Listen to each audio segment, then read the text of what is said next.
యువత చెడు వ్యసనాలకు దూరంగా ఉండి బంగారు భవిష్యత్తుకు బాటలు వేసుకోవాలని పెద్దపల్లి జిల్లా గోదావరిఖని సిఐ ఇంద్రసేనారెడ్డి సూచించారు. గోదావరిఖనిలోని వినోబా నగర్ రెల్లివాడి పోలీస్ సిబ్బందితో కలిసి ఆయన కార్డన్ సెర్చ్ నిర్వహించారు. అనుమానితుల పట్ల అప్రమత్తంగా ఉండాలని సిఐ సూచించారు. బెల్ట్ షాప్ నిర్వహించిన గంజాయి వంటి మాదక ద్రవ్యాలు తీసుకున్న సమాచారం ఇవ్వాలని సిఐ కోరారు. యువత చెడు వ్యసనాలకు బానిస కాకుండా తల్లిదండ్రులు నిఘా పెట్టాలన్నారు. మైనర్లకు వాహనాలు ఇవ్వొద్దన్నారు.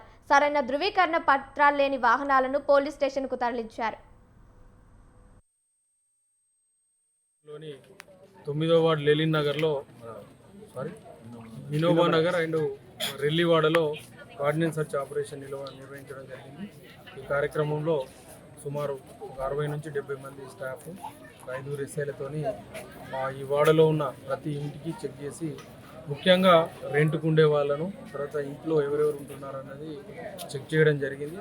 దీనికి తోడు ఈ ఏరియాలో ఏమైనా అవాంఛనీయ సంఘటనలు జరగకుండా ఎవరైనా అన్నోన్ పర్సన్స్ ఏదైనా బయట నుంచి వచ్చి ఇక్కడ ఉంటున్నారా అనేది కూడా చెక్ చేయడం జరిగింది.